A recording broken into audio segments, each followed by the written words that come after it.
Hi, everybody. I'm Bob Bowman, Editor-in-Chief of Supply Chain Brain, and I want to welcome you to this special webinar presentation on Trust and Inspire, the title of a brand new book by Stephen M.R. Covey. Now, a word about the format. In the first part of this presentation, we'll hear from Stephen about the principles of trust and inspire and how we can motivate great leaders to unleash greatness in others, both within the organization and with supply chain partners. Then Stephen and I will spend a few minutes chatting about his new book and taking some questions from the audience. So feel free to submit your questions during that time by clicking on the Q&A button at the bottom of your screen. We'll get to as many as we can, time permitting. So with that, I'd like to introduce our speaker for today.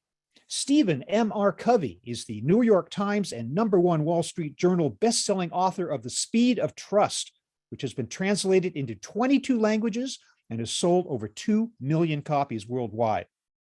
Stephen brings to his writings the perspective of a practitioner as the former president and CEO of the Covey Leadership Center, where he increased shareholder value by a factor of 67 and grew the company to become the largest leadership development firm in the world. A Harvard MBA, Stephen co-founded and currently leads Franklin Covey's Global Speed of Trust practice. He serves on numerous boards, including the Government Leadership Advisory Council, and has been recognized with the Lifetime Achievement Award for Top Thought Leaders in Trust from the advocacy group Trust Across America, Trust Around the World. Stephen is a highly sought-after international speaker who has taught trust and leadership in 55 countries to business, government, military, education, healthcare, and NGO entities. Please welcome Stephen M.R. Covey. All right, wonderful. Well, thank you, Bob, for that very kind introduction. And hello, everyone. I'm thrilled to be here with you for the special Supply Chain Brain webinar, where I'm going to talk about trust and inspire, a new style of leadership that's relevant for our times, even and especially in supply chains. So let me begin, if I could, and say this, that this new book that's just out is all about really disrupting the kind of leadership that's going on in our world today, and moving from what we might call command and control to trust and inspire. So I want to kind of give you a little bit of a backdrop behind it. Here's the starting place. We all know this, the world has changed. It's changing right in front of our eyes. And yet our style of leadership has not. It's not kept pace with this changing world. We're still leading kind of in the old style that came out of the industrial age. Command and control. We've become better at it. It's a more enlightened command and control, but it's still kind of from the past. It's not present with what's going on in our world.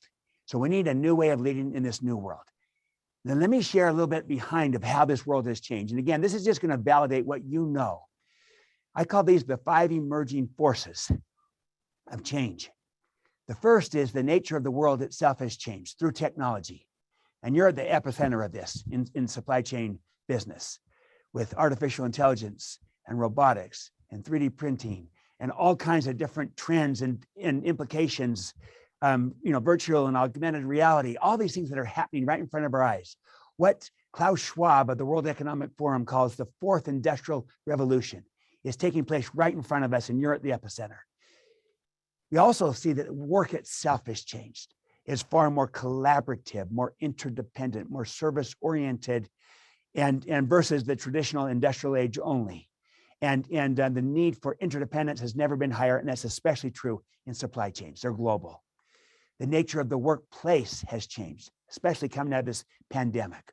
Work from home, work from anywhere, remote, hybrid, combinations, and it's impacting all of us, including in supply chains, within our teams, within our organizations.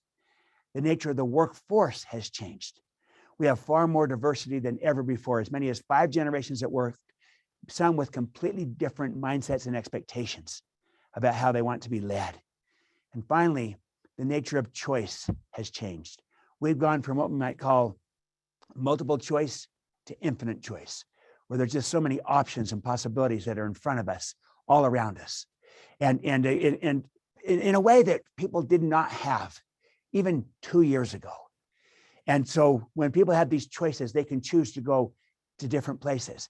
That's why we are facing this great resignation, or the great reshuffling, the great reexamination, whatever you might call it, is because there's more choices and options available to people in a new world of work. And a new world of work requires a new way to lead. And the reason is that the implications from these 5 emerging forces, there's 2 key imperatives that have emerged. So let me describe these epic imperatives of our time for any organization. And I think you will see this in your organization as well as within the supply chain. The first epic imperative is the need to create a high trust culture that can attract, retain, engage, and inspire the best people and bring out the best in people. Why? Because unless we're doing this, we're not going to win this war for talent. And this great resignation, we won't come out winners, and we won't have the right people, the right talent to move forward with what we need to do. We've got to focus on our own people, our own culture first. High trust culture that inspires. That's not enough, though. We also need to win externally in the marketplace. We need to collaborate and innovate. Why? In order to stay relevant in a changing, disruptive world. It's changing all around us, and it's changing right within the supply chain. And if we're not collaborating, both with our own people, but also with our partners and with those within the supply chain, and innovating, we will fall behind. We will not be relevant. So if you look at these kind of in sequence, the first we might call, we need to win in the workplace, starting with our own people. The second imperative we might call, we need to win in the marketplace. And from a supply chain vantage point, winning in the workplace is within our team, winning in the marketplace is within the chain itself, within this supply chain at large, with our partners and collaborators. We need to win in both places. Here's the main thing, though. The sequence matters. The best way we will win in the marketplace is by first winning in the workplace. If I could give a little illustration of this, as I prepared for today, I spent time with Bob Bowman and Ralph Henderson. And Ralph shared with me a little story of how he worked with a forklift company that was, had a large truck company with large fork truck company. And they had kind of, the focus was always on the customer, which was a good thing. Who's against that, right? But when they were struggling with the culture, with the team and keeping people and engaging them, and they changed their focus from customer first to employee first. And it wasn't just words, it was in practices and attitudes and actions and behaviors. It was manifest, and it really came out. And here's the interesting thing. Not only did this inspire their people, and they were more engaged and more motivated, and they stayed, they also happened to give better customer service.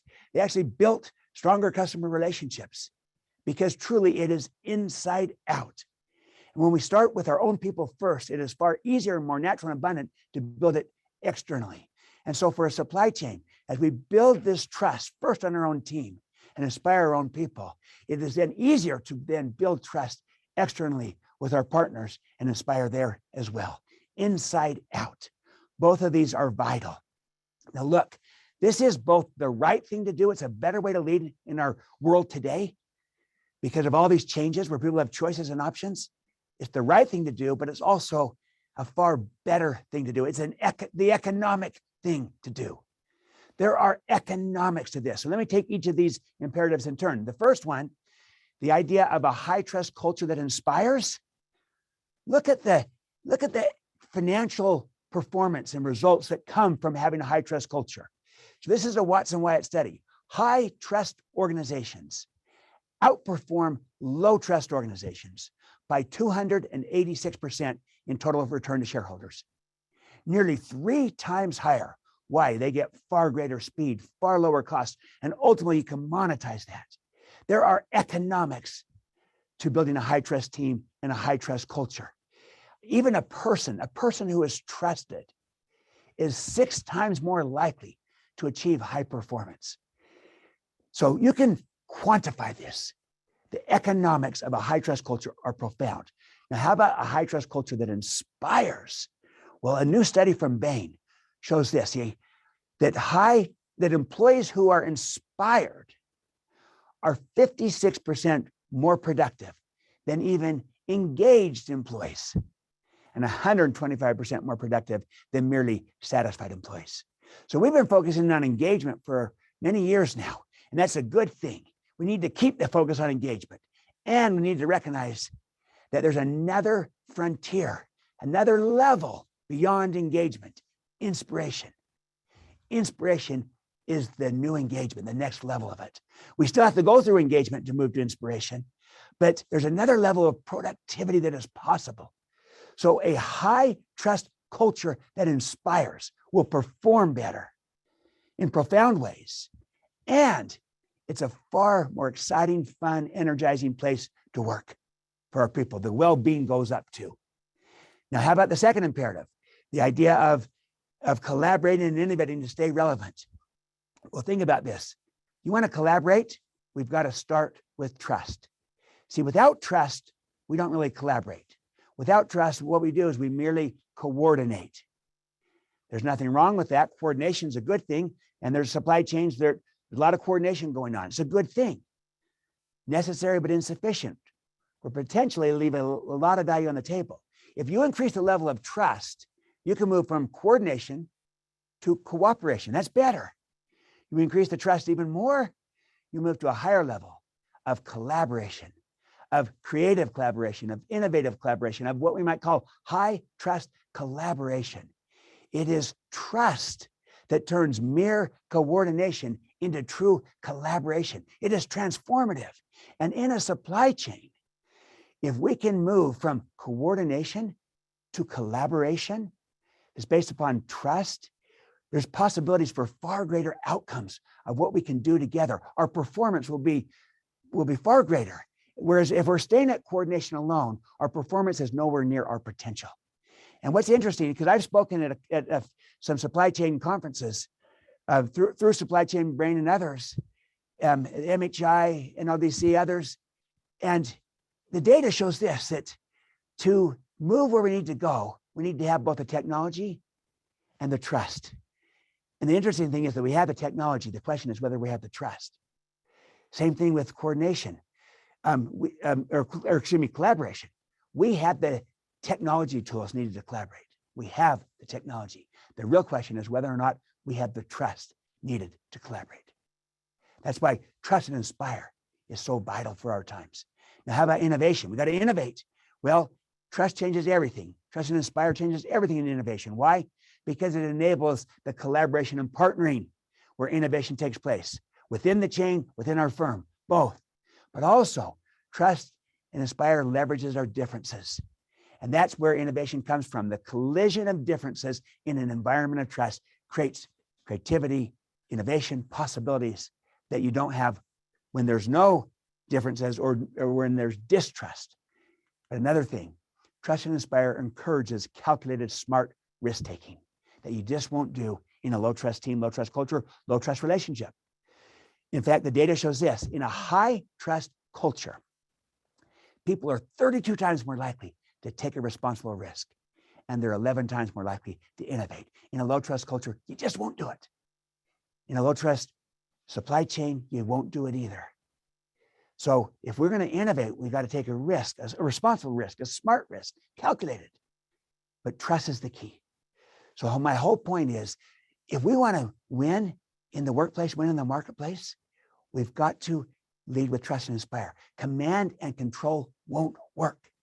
You can't command and control your way to a high trust culture that inspires. You can't command and control your way to collaboration and innovation. It doesn't work anymore. Not in this new world. We've got to do it with trust and inspire. It's a new way to lead in a new world. Now, so I come back and I say, so all these changes, these two imperatives, win in the workplace, win in the marketplace, win in the supply chain. Trust and inspire is a better way to do it. And yet, the prevailing style of leadership in most organizations is still command and control, and that's not relevant for this new reality. About 9 in 10 organizations are still in the command and control. I'll show you more on that in a moment. We've got to move to trust and inspire. So what is trust and inspire? Well, let me do it by doing it in contrast to command and control. So command and control, the idea here is that you manage people and things. Trust and inspire, you're distinguishing. You manage things. You lead people. We need both. We need great management and we need great leadership. Within a supply chain, we manage things and we manage inventories and schedules and technologies and financials and all kinds of different things. Things, they don't have autonomy, but we lead people. When we try to manage people as if they were things, we'll end up with no people and lots of things. We've got to distinguish between the two. So even take the word supply chain. We try to do the best to manage the supply. We got to manage the supply. And we do the best. And a lot of that's outside of our control, but we do the best we can. But in the chain, in the relationship, leadership is a better approach. So I'm not saying management is bad and leadership is good. I'm saying they're both good. But the key is the distinction: manage things, lead people. And it's very easy in the supply chain where there's so much management to try to start to approach people as if they were things and relationships as if they were only transactional and not having a chance to build relationships of trust that become partnerships that are far better, especially during hard times. Let's continue. So command and control is very good for efficiency. Trust and inspire for effectiveness. Again, efficient with things, effective with people. Command and control is very transactional. Trust and inspire is transformational. Be transactional with things, but be transformational in building relationships. Let's make a strong chain in the supply chain that's truly transformed because of the relationships and the partnerships that we create and build. What an opportunity. And again, I acknowledge that there's much outside of our control in the supply, but there's a lot in our control in the chain. Command and control, you'll get coordination among silos, functions. Trust and inspire, that's where you'll achieve the collaboration I talked about among interconnected, flexible teams and within a supply chain. Command and control, it's good for status quo and incremental improvement, but trust and inspire, it's good for change and innovation. That's the world we're in today. It's not incremental, it's disruptive. Command and control, that's primarily, it's a vendor mindset. It's all contract. Trust and inspire, it's a partner mindset. It's the relationship. Now look, in a partner mindset, you still have a contract, of course. But the important thing is the relationship as well, the chain. Command and control, it's a fixed mindset. I might have a growth mindset for myself, but I don't have it with others.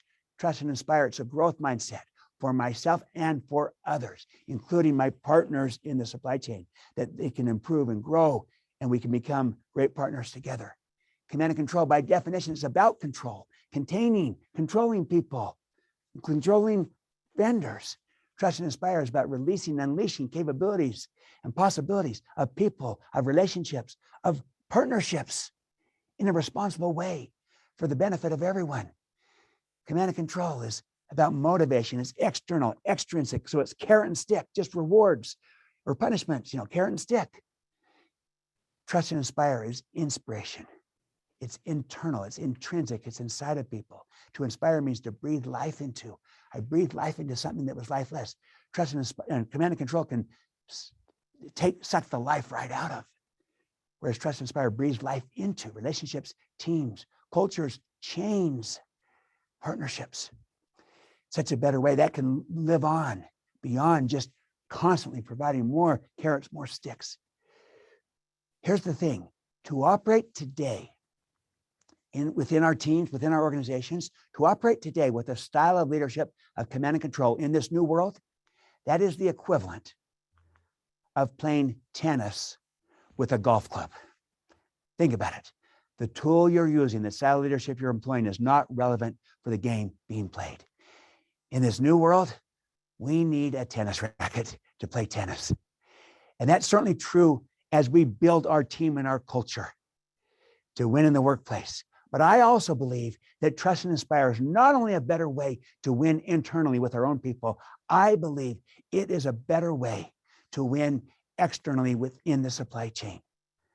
I'm not naive on this. I recognize that there's got to be control built into the system and process, but there's a better way to do it through trust and inspire that will bring out the best in people and be transformative as opposed to just transactional, to be partnering as opposed to just being suppliers and vendors only, to focus on the chain as well as the supply, manage the supply, lead the chain. That's the idea. Okay, so friends, I've given a little bit of backdrop and context, but I want to just show a few things why command and control remains so dominant. We've made some progress, but not enough. So let's take a look at this. This shows you kind of the progress that we've made. This is what I call the Metastyle continuum, authoritarian command and control. That's coming right from the industrial age. But we've become better at this, a more sophisticated, more advanced, what I call enlightened command and control. It's better. And we've brought strengths to it, emotional intelligence, mission, a lot of good things. I think most of us have moved from authoritarian to enlightened, but some of us are still, heavy into command and control. It's natural, it's understandable.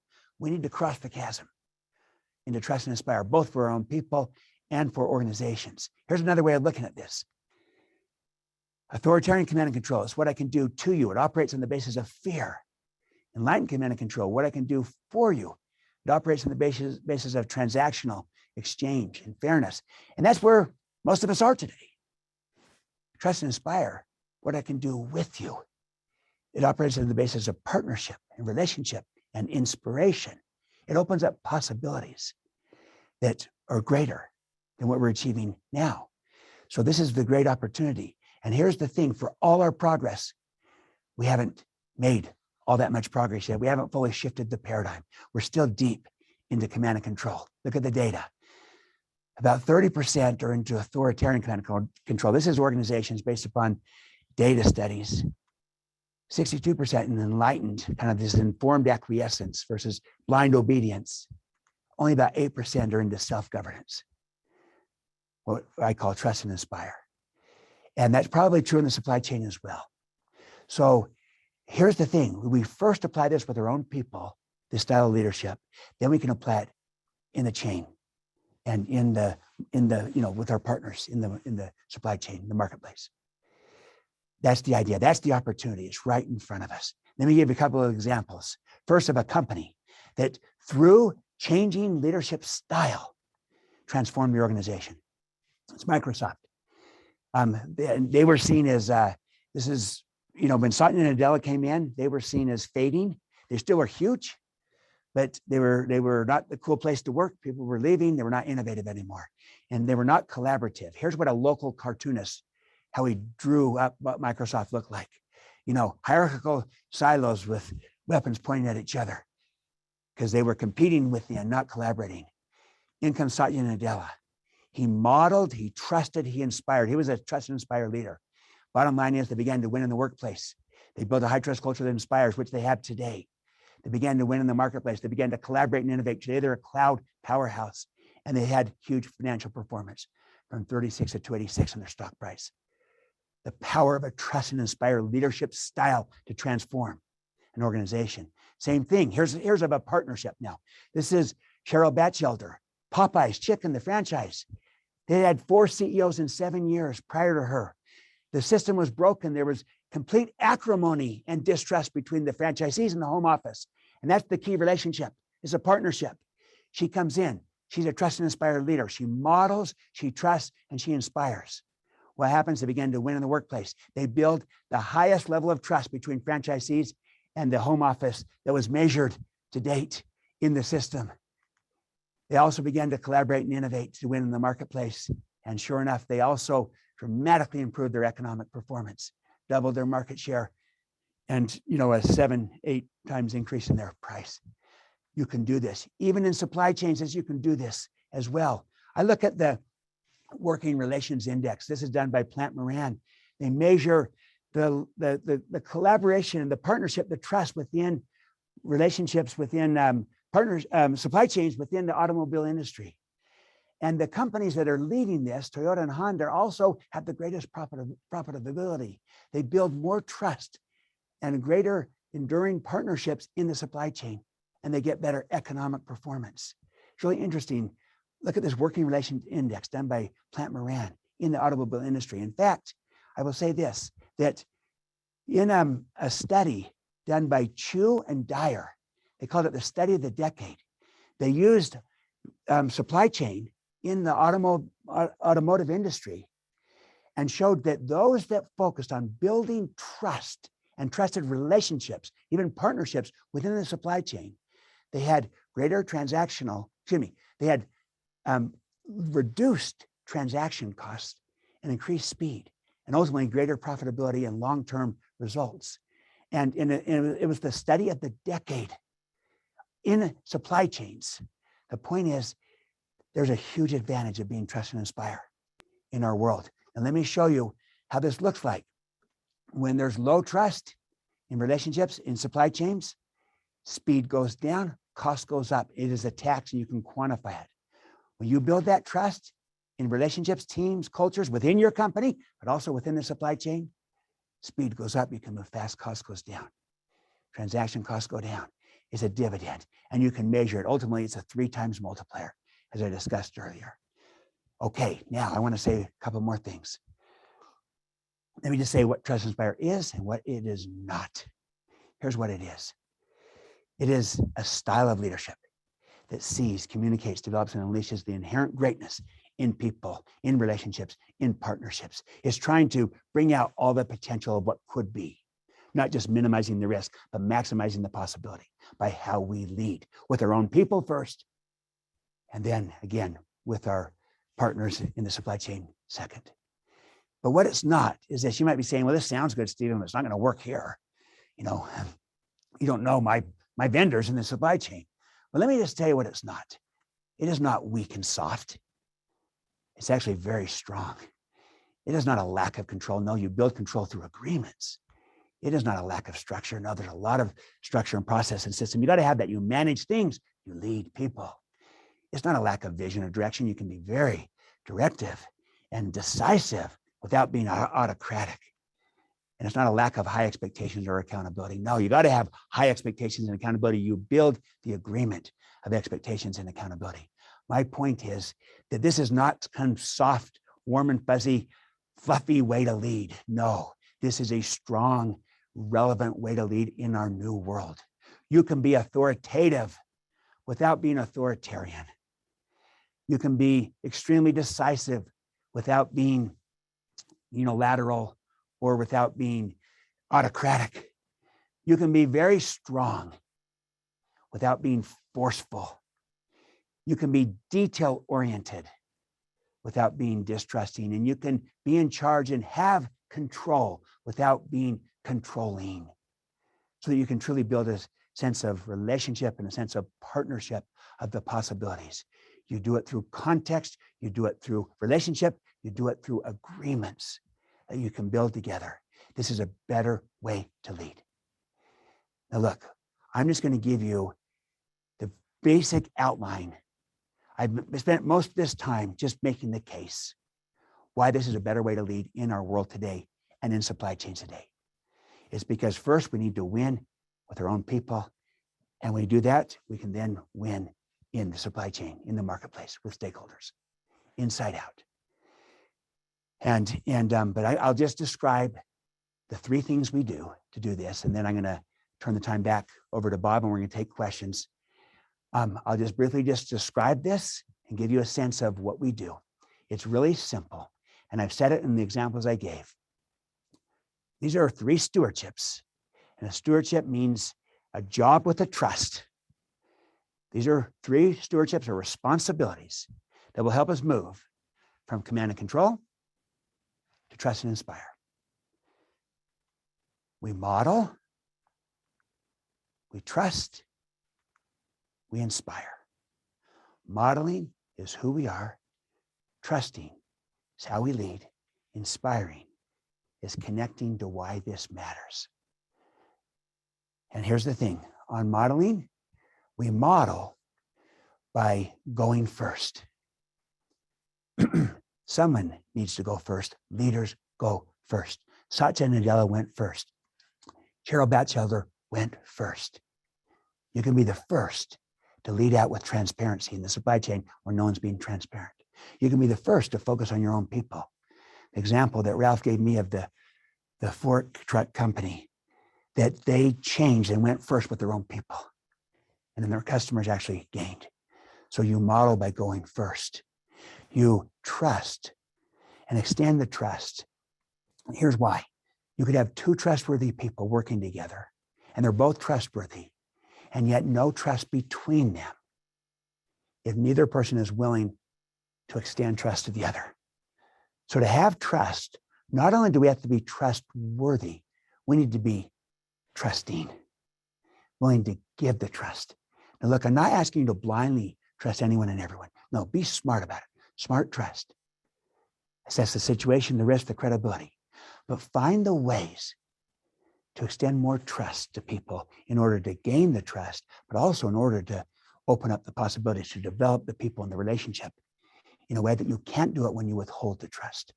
We've got to become more trusting. And finally, inspiring. We've got to inspire. You might say, well, Stephen, how do we inspire? Well, you know what? Everyone can inspire. Inspiring is not just for the charismatic. Inspiring others is a learnable skill. How do you inspire? You inspire when you connect with people through caring and through belonging. It's like that expression goes, people don't care how much you know until they know how much you care. Caring will inspire, and a sense of belonging in the supply chain or with your own people, caring and belonging. And you inspire others when you connect to purpose, to meaning, and to contribution. That will inspire. So you model, you trust, and inspire. Those are the three stewardships of a trust inspire leader. Modeling, trusting, and inspiring. You can get good at this. And you can build agreements that will have control built right into the agreement. But this is a better way to lead in our world. I'm going to show you a little video that I'm going to conclude with, and then I'll turn the time over to Bob. This is of a trust and inspire team. And let me just tell you a little bit about it. This is Eric Weinmeier. He is a blind person, the first to ever climb Mount Everest. I want you to watch this video and look at this. This is a trust and inspire team that is working together as a team. They are modeling the behavior, they are trusting each other, and they are inspiring. Their purpose of this team was to get Eric to the top of the mountain. Because that purpose was so clear, here's the interesting thing. They got everyone to the top of the mountain. 19 people made it, the greatest ascent in history. And that's the power of a trust and inspire team. Look at this. See them as a team working together like a supply chain that's trust and inspire. Let's run the video.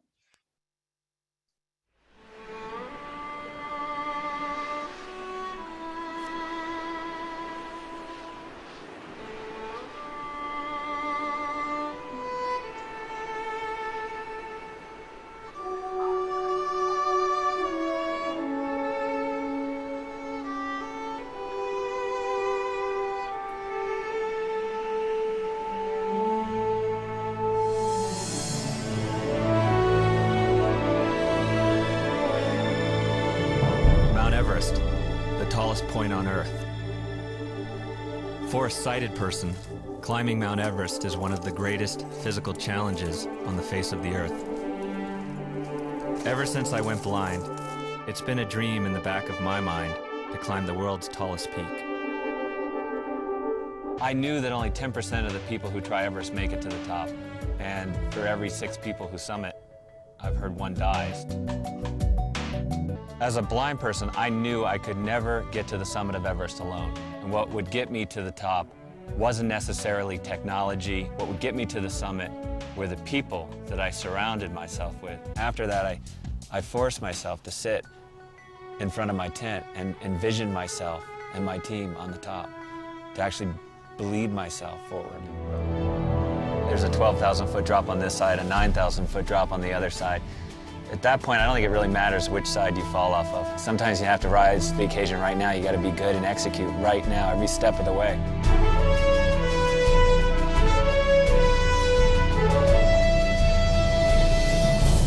We're on the top.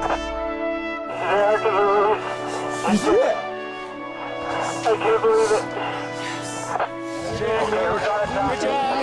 You did it, man. We're on top of the world. We are on top of the world. I don't think I'm very different from anyone else. I think everyone has a yearning for greatness inside them. That ability to reach out into uncertainty, in a sense, I guess, to climb blind.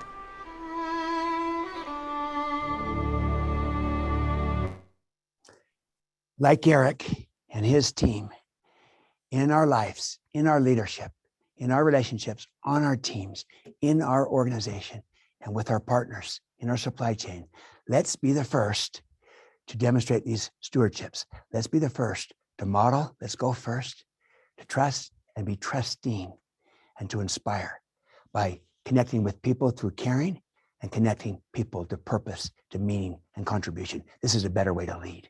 It's a better way to live. It's a better way to run a supply chain. Trust and inspire. Thank you so much. I'm going to turn the time over to Bob. We're going to take some questions together. And then when we conclude here, I have a couple of thoughts I'm going to share with you as my closing statement. Thank you. Bob. Thank you so much, Stephen. That was indeed inspiring. I have a number of questions on this topic. So let's start with talking about the nature of the workplace. A lot of people are concerned about our remote work environment, our hybrid work environment, and the assumption that really the only way to get people engaged in the end is that face-to-face in-person experience. How do we literally inspire employees when they're working remote, when they're working hybrid? How do we inspire teams? What's your thoughts on that? Yeah, great question, Bob. I think we all have this right now. It's a whole new landscape, isn't it? We have to become intentional about it and deliberate. What's interesting is that it is possible to do this. It can be done if we're deliberate, if we're intentional. So we have to, for example, be very clear about that we are extending trust to people, not blindly, always with expectations and accountability, so that they receive the trust and they return and reciprocate it. Because when we trust people and they know we trust them, they tend to trust us back. When we don't, they tend to not trust us back.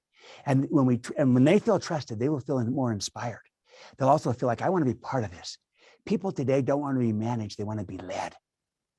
They want to be trusted and inspired. So be intentional and deliberate about the trust we're extending, but also be intentional and deliberate about inspiring others. And how do you do that? Show them that you care. Show caring, show understanding, show empathy. Take the time. We again, because we want to be efficient with things, we try to sometimes be efficient with people. Efficiency doesn't work with people. Be effective with people. And that includes listening. That includes understanding. And that includes showing care, concern for them, for their life, their family, their situation. And by going slow with people up front, you'll go fast. And they'll feel because they'll feel like you have their back and they trust you. So this is true if we're on site. It's true. It's even more true if we're remote or hybrid. We have to even be more deliberate, more explicit, more intentional because of the distance to show people that we trust them and that we inspire by who we are and by the caring that we show them and by connecting them to purpose as best we can. Just more intentionality is the key thing. You gain people's trust through experience with them. But when it comes to actually hiring, which is a big challenge for companies today, bringing in new people, is there some way you can use these tenets of trust and inspire to attract people to your organization who don't even know you yet? I mean, how can they have had time to be inspired by you, but how can you bring them in, let alone then inspire them once they're in the organization? Wonderful question. I think you get a reputation for this. You get a brand for this. We're a great place to work. We value our people. We treat them well. We trust them. We inspire them. That kind of reputation gets out. And people start to talk about it. Hey, I want to work for this company. They treat their people right. And they trust them. I feel trusted there. And word of mouth happens from your own people. This great resignation is happening. And I'll tell you what, the people that are really losing in the great resignation are those that are operating heavy in command and control, where people they feel like they're just a fungible piece. They don't matter. And they're going to find a place where they do feel like they do matter, where they're trusted. But you can earn that reputation as a company. You can earn that reputation as a leader. has a function where it precedes you, it goes in front of you. And so it's like a magnet. It's an attractor that brings people in. They want to become part of your team, part of your culture. Does that happen overnight? No, it's built over time. And it may not be immediate, but it will be ultimate. And your greatest brand is your people and what they say and how they ripple out. But I look at someone like Warren Buffett. I mean, he is so credible, so trusted. He walks into a room, he's already trusted and no one knows him, but they know his reputation and know his brand. Now, look, we're not going to be Warren Buffett. He's built that over decades, right? And he's this icon. But we can be the Warren Buffett in our world. We can be the key piece, the strong link in the chain where everyone says, I want to be part of them because of how I feel when I'm around them and what we can accomplish together and how I feel trusted and inspired. So we build that reputation brand, we earn it, we behave our way into it. That's the idea. And then the reputation will flow. I have a question asking about the generational aspect of this topic, asking if command and control leadership style might be more common in certain generations, and with the new generation demanding more and different types of experiences in the workplace, whether the move to trust and inspire perhaps is just very timely in bringing in younger people who would be more answering to that type of approach. Do you agree, or how do you feel about that generationally? I do agree. I do agree. There's no question that traditionalists, baby boomers, we grew up in a command and control world where command and control leadership was seen as that's how you lead. Everyone did it, and so it was the expectation, the norm. It's kind of we used to it, and a lot of us are deeply entrenched in it. A lot of us have come out of the military or have come out of other situations where command and control is kind of built right in. It's like our world, and yet you look at the data of millennials and Gen Z.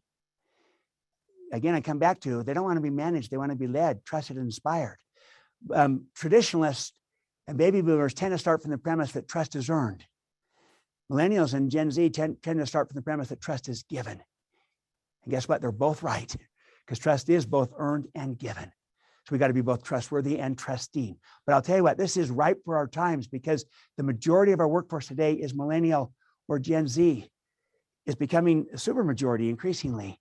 And there's studies from Deloitte that did a multi-year study on the millennials. And it shows that if in a high trust culture, you are 22 times more likely to retain millennials than you are in a command and control culture. 22 times more likely. So we want to win this war for talent during this great resignation. Let's build trust in our culture and our team that inspires people. And that's what's needed for millennials and Gen Z. But I even believe that baby boomers respond to it as well, and traditionalists, because we all like to be trusted and inspired. It's just that we're more accepting of command and control, but the younger generations are not. They want to see this new style of leadership. It's more relevant for them, more timely, more valuable. You'll keep them. You'll bring out the best in them far better. And again, I come back to, don't think we have to give up control. No. We just shift the locus of control from the boss micromanaging to an agreement that we build together where there's a self-governance against expectations and accountability. So we still keep control, just a different shift. The locus shifts from hierarchical from vertical to horizontal. Such an interesting, delicate balance. It feels like you're describing, because the trust involves being willing to delegate, at the same time requiring accountability, maintaining oversight. You talk about stewardship, leadership, where you're responsible for outcomes at the highest level of the organization, yet you're also handing it over to the people below you. Is it not difficult to kind of balance those things? Yes, it is difficult.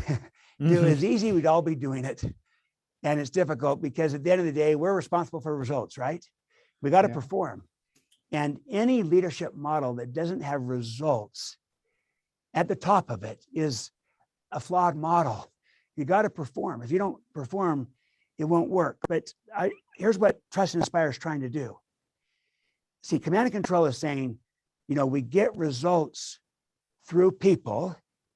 And that sounds good, but if you only view people as a means to an end, then what happens is over time, you can really keep pushing that, trying to optimize and pushing you, and you're using people, and it becomes use. And over time, the people feel and like things to where you're managing them like you would things and inventories and schedules, you know, and so getting results through people alone is insufficient. What we want to do is get results in a way that also grows the people. And that's where we delegate, we extend trust, we create agreements. And the very act of extending trust to people through an agreement, or with expectations and accountability built into the agreement, gives them a chance to grow, to develop, to improve. See, we have a growth mindset, not just for us, but for them. We see the greatness inside of them and say, my passion is your potential, and I want to unleash that. But it's not blindly done. It's done with direction around the job to be done. We still need to perform. So we get results in a way that grows the people. That's a delicate balancing act. It's not easy. And it's natural and understandable why it's easy to kind of revert back to just command and control. But in the long run, if that's the predominant style that continues to lead out, ultimately, we won't keep those people. They'll go elsewhere.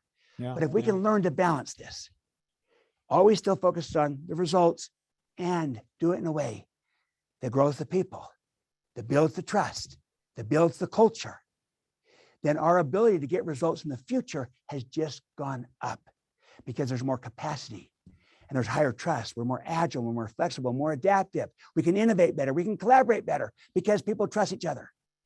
Whereas if you only just focus on getting the results through the people, where you try to optimize it and leverage it, and where people become things, your ability to get results in the future has just gone down. And you have to become more command and control, so you double down on it.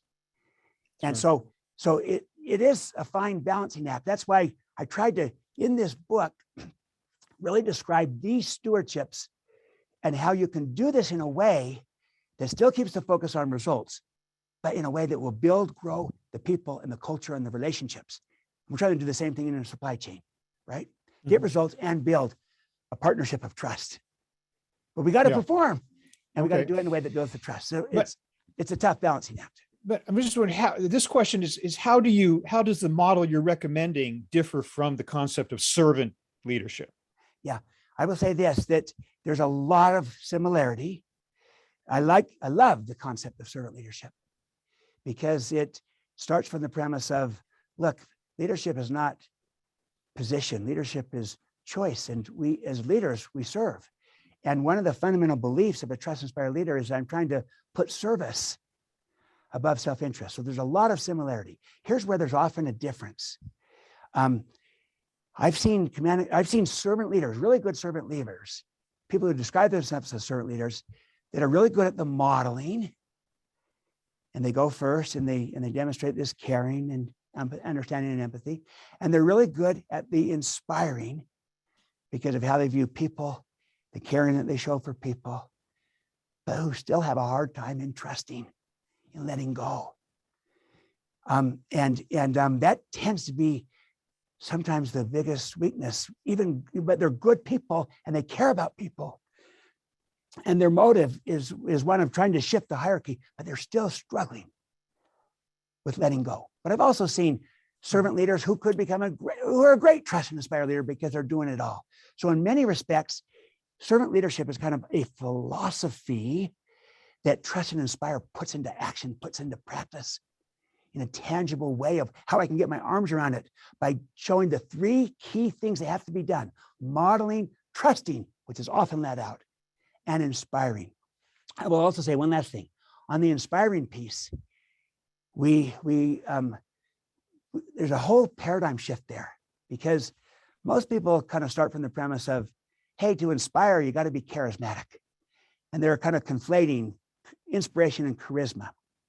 Well, Bob, I don't know about you, but I know a lot of people who some might describe as charismatic, but who are not inspiring. For sure. And I know other people who maybe no one would describe as charismatic, but who are extraordinarily inspiring. Mm-hmm. because of who they are, the relationships they build, the caring that they show. And the Right. whole point is inspiring others not only is the new competitive advantage, because people will perform better and have greater well-being, so get the results and build the people and the culture, but inspiring others is a learnable skill. Everyone can inspire. That's a big idea. Let me ask you a supply chain question, though, before we're running out of time very quickly here. The supply chain, the contradiction of the supply chain is it is by definition relies on relationships, and at the same time, up to now, has been largely transactional in nature. How do you use this concept of leadership in a looser sense, an inspiring leader, to inspire a company that is thousands of miles away from you, has no connection to you other than the fact that you're involved in a business deal with them? You're trying to build something more than just, I buy this for this price. Tell me a little bit about how these concepts, how you can inspire over great distances and deep into your supply chain. Yes, I think a couple of things. And again, I acknowledge as you play this out, it's easier to fly it first to your own people and your own company, right? Because you're right there. And even though that is difficult, especially with remote work, hybrid work, et cetera, it's harder as you move out. It's harder as you move out into the chain. So I acknowledge that. That's why we've got to be more deliberate, more explicit, more intentional. But here's a couple of thoughts on it. If you can lead out and in this supply chain, as you're working this, declare your intent as you work with your partners of what you're trying to do and why you're trying to do it. Always give the why behind the what. We're usually giving the what. That's the transactional piece. Give the why. The why gives meaning. The why gives context. The why could change everything. So here's what we're trying to do, yes, and here's why we're trying to do it. We're trying to transform this industry. We're trying to transform this relationship. We're trying to transform this business. We're trying to impact these people. And so that you involve people, not just in the what, but in the why. You declare your intent. You even declare yourself so they see you as real, authentic. And there's a risk in doing it. I know that. It's easier to kind of be standoffish and just be transactional. But also you'll just remain in a transactional mode of, with fairness being the key principle. But if instead you go first and you model some openness, some transparency, sometimes even appropriately, some level of vulnerability, it shows you're real, you're authentic, you're human, and that this is not just,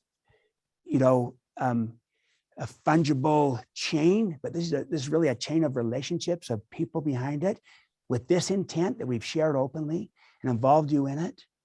And then you talk about, here's our purpose, here's our why, what's yours? Let's see if we can co-purpose and overlap the purposes of this. And also the mindset is one of, there's enough for everyone. So it's win-win. Mm-hmm. And so that I want to win, but I want you to win too. In fact, part of this working is that we're both winning, we're both better off. So again, I go back to say what Toyota has done, where they really focus on building long-term partnerships that work for both parties, not just for one. They're not perfect either. I know that. But that whole approach of mutual benefit, win-win, declaring intent, sharing, being open as best you can. There's some things that maybe you can't, but you're just going first. You're modeling this first. That's the great advice. We're just about out of time, but I want to leave you time, Stephen, for some final thoughts. What do you have to share? What would you like to leave us with in your message here? Yes.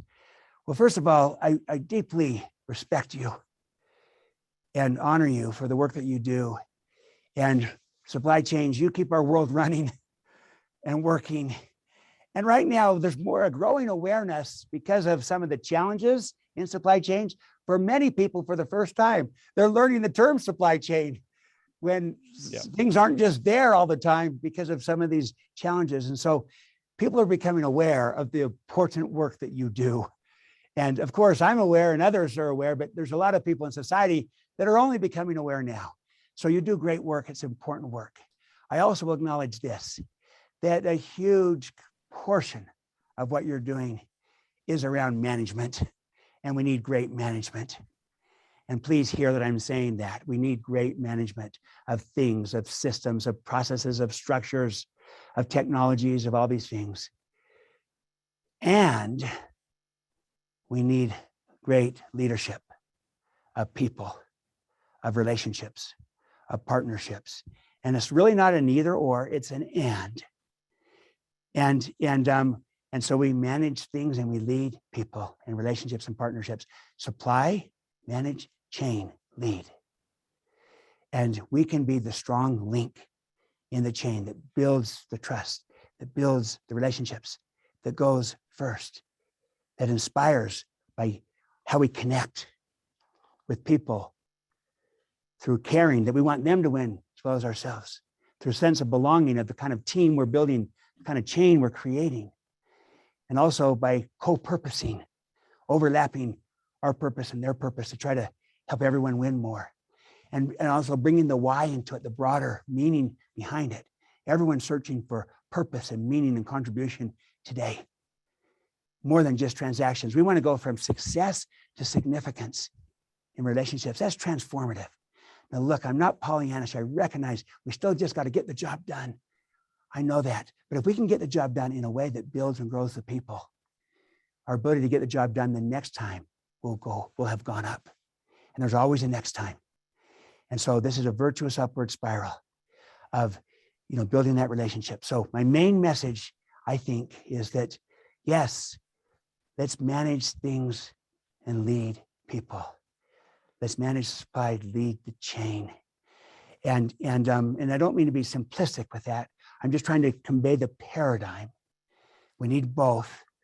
But the style of leadership that is going to work today with this new world, with these new generations of workers, with the new realities, with so much disruption and change, it's not command and control. We're not going to command and control our way to a high trust culture that inspires, to attract and retain great people, or to attract and retain in the long run great partners. And we're not going to command and control our way to the kind of collaboration and innovation that's needed to stay relevant in a changing world. The only way we're going to do that is to trust and inspire. And we can do that. We can literally shift our leadership style from command and control to trust and inspire, which is still a very strong style. It's not a weak one. So the opposite of command and control is not trust and inspire. No, the opposite of command and control is abdicate and abandon. That's, laissez-faire, just hands off. So if command and control is excessively hands-on, abdicate and abandon is completely hands-off. That's not what we're advocating. Trust and inspire is a third alternative, which means hand in hand. So we're partners. We build the relationships, we build the trust. That's the idea. We can do this. And my final takeaway for people, go first.